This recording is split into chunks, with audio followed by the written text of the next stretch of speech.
So hello friends, welcome to my YouTube channel. So आज की video में हम पढ़ेंगे पार्किंसन डिजीज़ के बारे में। ये क्या होती है, कैसे होती है, सब कुछ हम इसके बारे में पढ़ेंगे आज। ठीक है। पार्किंसन, सबसे पहले पार्किंसन क्या होती है? हमारी एक स्लो डिजीज़ है, मतलब धीरे धीरे होती है, एकदम से नहीं होती है, ये स्लोली होती है, स्लोली प्रोग्रेस करती है। एंड ये क्या होती है? हमारी न्यूरो डिजेनरेटिव डिजीज़ है। ठीक है। It occur due to the degeneration of dopaminergic neuron। हमारे जो डोपामिनर्जिक न्यूरॉन होते हैं उनमें डिजेनरेशन की वजह से ये डिजीज हो रही है। In substantia nigra which result in dopamine deficiency in blood. अब इसमें होता क्या है ये देखते हैं। ये जैसा कि हो गया हमारा, सबसे पहले तो ब्रेन होता है। ब्रेन के 3 पार्ट्स होते हैं, fore brain, mid brain, hind brain. तो उसमें जो मिड ब्रेन होता है, मिड ब्रेन में हमारे क्या होता है? सबस्टेनिया निग्रा प्रेजेंट होता है, सबस्टेनिया निग्रा। ठीक है। अब जो सबस्टेनिया निग्रा होता है इसमें हमारा क्या होता है? डोपामिनर्जिक न्यूरॉन्स पाए जाते हैं, डोपामिनर्जिक न्यूरॉन।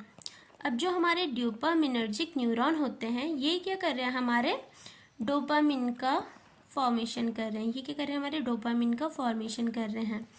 अब इसमें क्या होता है? जो हमारे ये डोपामिनर्जिक न्यूरॉन है ना, ये डिस्ट्रक्ट हो जाते हैं। ये अब जब ये डिस्ट्रक्ट हो जा रहे हैं तो क्या होगा? प्रोडक्ट नहीं बनेगा। इसलिए क्या हो रहा है? यहाँ पे हमारा डोपामिन की कमी देखने को मिलती है। या फिर आप कह सकते हो जैसे Lewy bodies pigment accumulated in substantia nigra. जो हमारे ये सबस्टेनिया निग्रा होता है इसमें एक पिगमेंट एक्यूमुलेट हो जाता है जिसका नाम क्या है? Lewy bodies. Lewy bodies substantia nigra में एक्यूमुलेट हो जाते हैं, जिस वजह से क्या होगा? हमारा डोपामिनर्जिक न्यूरॉन में भी दिक्कत आएगी। फिर क्या होगा? हमारा डोपामिन नहीं बनेगा या फिर डोपामिन का लेवल क्या हो जाएगा? कम हो जाएगा। इसमें आप एक और बात ध्यान रखोगे, जो हमारे 2 न्यूरोट्रांसमीटर होते हैं वो क्या होते हैं? हमारे इक्वल अमाउंट में। जैसे ये क्या है? तराजू मान लो, दोनों साइड क्या होना चाहिए? सेम होना चाहिए। जैसे एक होता है हमारा एसिटाइल कोलाइन, ये कितना है? मान लो ऐसे एग्जाम्पल है, ठीक है, 5 kg। ये क्या होता है? हमारा एक्साइटेटरी न्यूरोट्रांसमीटर होता है। एक्साइटेटरी मतलब क्या हो रहा है? ये हमारी मसल्स को कॉन्ट्रैक्ट कर रहा है, एक्साइटेटरी आप मान सकते हो।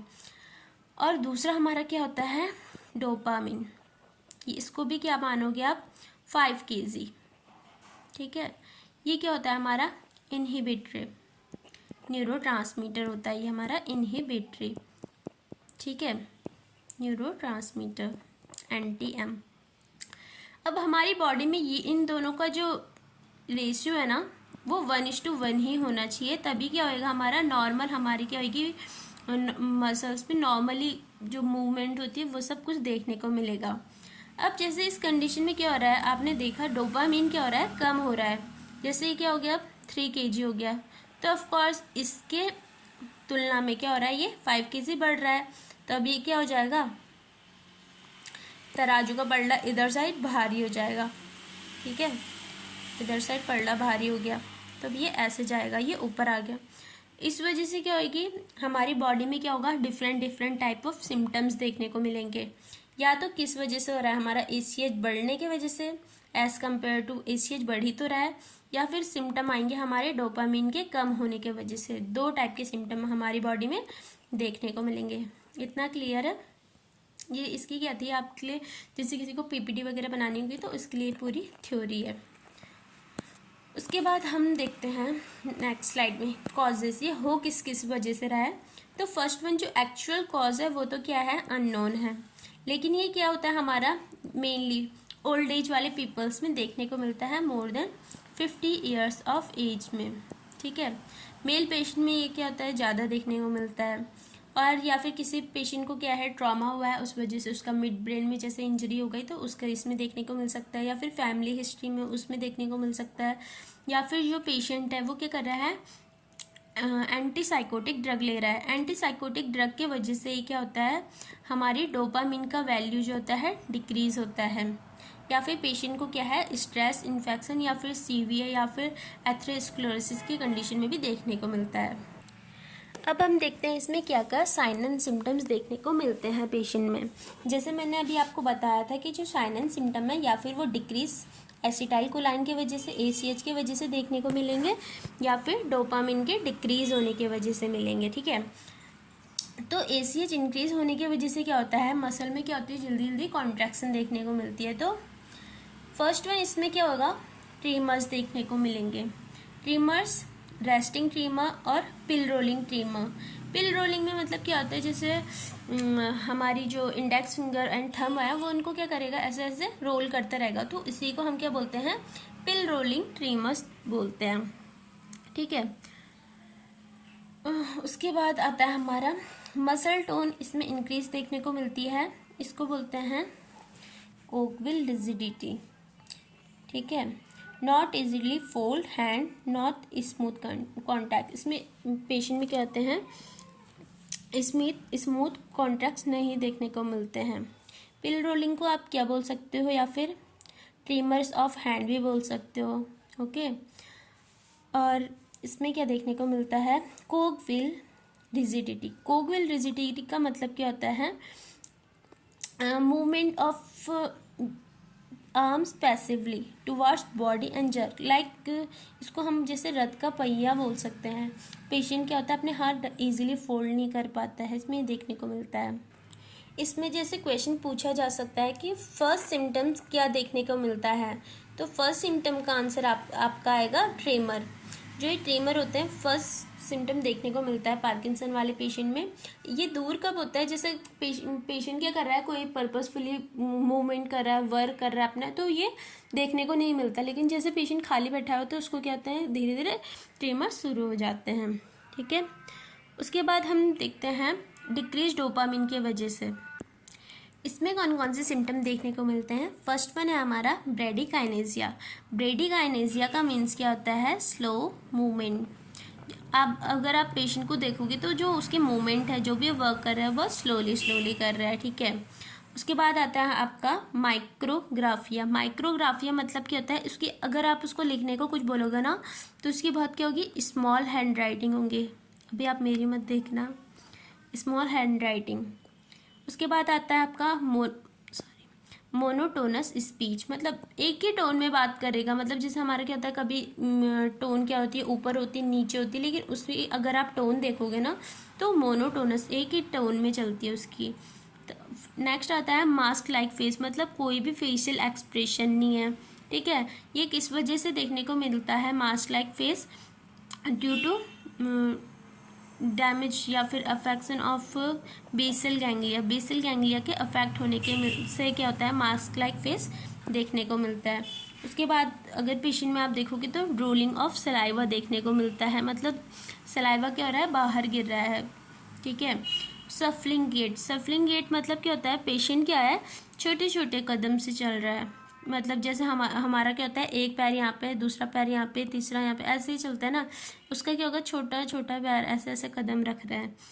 स्टूप पोस्चर, या फिर इसमें सफलिंग गेट, या फिर क्या होता है, एक प्रोपल्सिव गेट भी देखने को मिलता है। प्रोपल्सिव गेट मतलब जब वो पेशेंट जैसे चलेगा ना, तो उसके पैर से पहले उसका सीना आगे चलेगा। जैसे हम चलते हैं तो नॉर्मली चलते हैं ना, लेकिन पेशेंट का जो सीना है वो आगे चलेगा। अभी मैं आपको इमेज के थ्रू बताऊंगी। उसके बाद नेक्स्ट वन स्टूप पोस्चर रहेगा, उसका मतलब झुका हुआ रहेगा। इसमें हम क्या कर सकते हैं, मैनेजमेंट में डोपामिनर्जिक ड्रग देंगे, लाइक लेवोडोपा दे रहे हैं। और इंक्रीज ACH के लिए क्या करेंगे, हम एंटी कॉलिनर्जिक ड्रग देंगे, एट्रोपिन आती है इसमें। ठीक है, ये जैसे आप इमेज देख सकते हो, ये क्या है, स्टूप पोस्चर, यहाँ से क्या है, झुका हुआ है। ठीक है, ये देखो आप झुक रखा है। या फिर ये देखोगे आप तो मास्क लाइक फेस इसमें दिख रहा है इसका, इसके छोटे छोटे कदम ही क्या कर रहा है, चल रहा है। मतलब सफलिंग गेट आपको इसमें देखने को मिल सकता है। हैंड में जैसे ट्रीमर्स देखने को मिल सकते हैं। और ये देखो, जैसे आप सफलिंग गेट देख रहे थे ना, सीना पहले चल रहा है, सीने के पीछे क्या देखो, पैर पीछे है, सीना क्या होता है, आगे रहता है। ठीक है, ये आप इसमें देखने को मिल सकते हैं। डायग्नोस्टिक इवैल्यूएशन में हम क्या करेंगे, सिंपल हिस्ट्री देखेंगे, physical examination, CT scan and MRI हम इसमें कर सकते हैं। मेडिकल मैनेजमेंट की बात करते हैं। तो इसमें आते हैं ड्रग्स। फर्स्ट वन आती है हमारी लीवोडोपा विद कार्बिडोपा। लीवोडोपा को हम क्या करते हैं, अकेले नहीं देते हैं, इसके साथ हम क्या देते हैं, कार्बिडोपा। इसका रीज़न है क्यों, ठीक है। वैसे तो मैंने आपको यहाँ पे मतलब पूरा थ्योरी वाइज लिखा रखा है क्यों, बिकॉज डोपामिन, जैसे अगर हमने डोपामिन जैसे पहले सिंगल दे दी, अकेले दे दी, सोलो दे दी, तो वो डोपामिन क्या होएगा हमारा पोर्टल वेन के थ्रू क्या होएगा, हमारे जैसे पोर्टल सर्कुलेशन होता है ना, फिर लीवर में चली गई हमारी ड्रग माना सपोज, तो हमारे लीवर है ना, तो लीवर में क्या होता है हमारा डोपामिन डिकार्बोक्सिलेज एंजाइम होता है हमारे लीवर में। और लीवर में हमारा क्या है, डोपामिन डिकार्बोक्सिलेज एंजाइम है। और अब यहाँ क्या आ गया हमारा, पोर्टल सर्कुलेशन के थ्रू डोपामिन आ गया। अब ये जो डीईई मतलब डोपामिन डिकार्बोक्सिलेज एंजाइम है, ये क्या करता है, हमारे डोपामिन को ब्रेक करता है। इसका काम ही ये है, डोपामिन को ब्रेक करता है।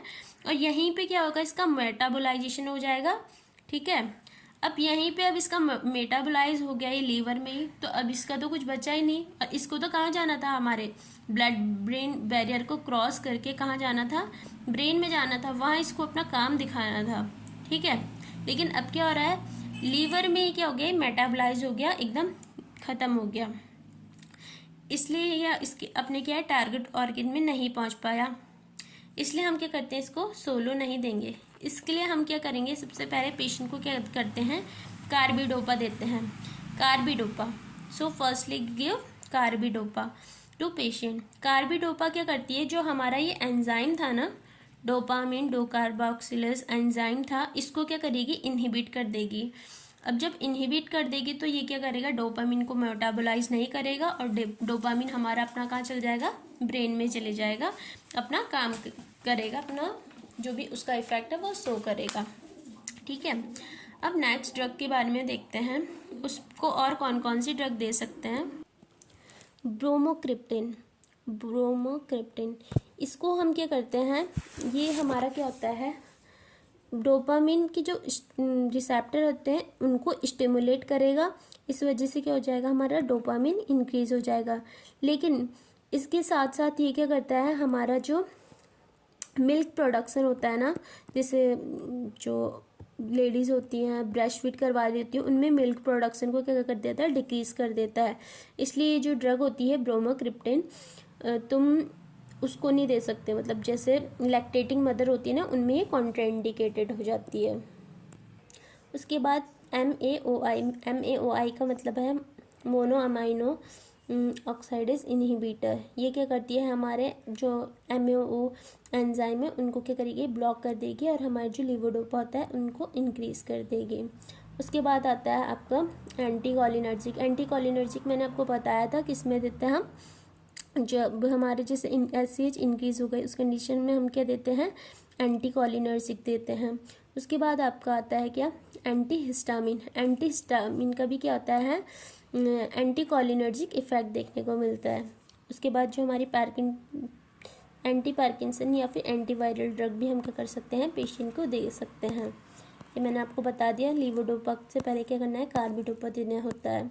उसके बाद नर्सिंग मैनेजमेंट में आप क्या क्या देखेंगे, prevent from injury due to stoop posture.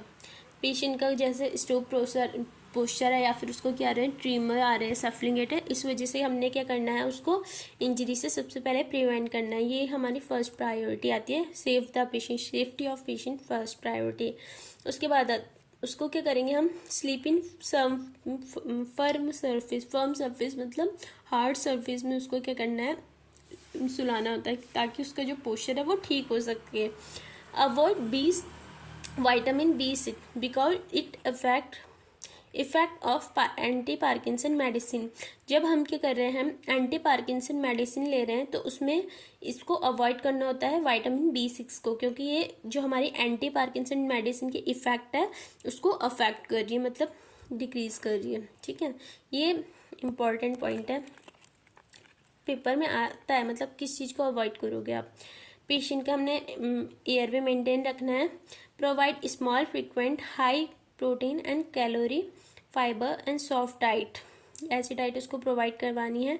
Avoid carbidopa levodopa along with anti depressant like MAOI because MAOI will precipitate hypertensive crisis. अगर हम कार्बिडोपा लीवोडोपा ले रहे हैं तो हमें क्या करना है, MAOI मतलब एंटी डिप्रेसेंट नहीं लेनी है इसके साथ, क्योंकि ये क्या करती है, हाइपरटेंसिव क्राइसिस करती है। एकदम से क्या करेगी, हमारा जो BP है उसको रेस कर देगी, ऊपर कर देगी। हेल्प इन बॉडी मूवमेंट में उसको क्या करनी है, हेल्प करवानी है पेसिवली। जैसे वो कुछ ढंग से अपनी एक्टिविटी कर रहा है तो हमें उसके करना है ROM में भी, जैसे हम उसकी हेल्प कर सकते हैं। और उसको क्या करना है, प्रोवाइड इमोशनल सपोर्ट हमने क्या करना है, पेशेंट को प्रोवाइड करना है। So thank you so much. If you like this video please like share and subscribe to my channel. Thank you.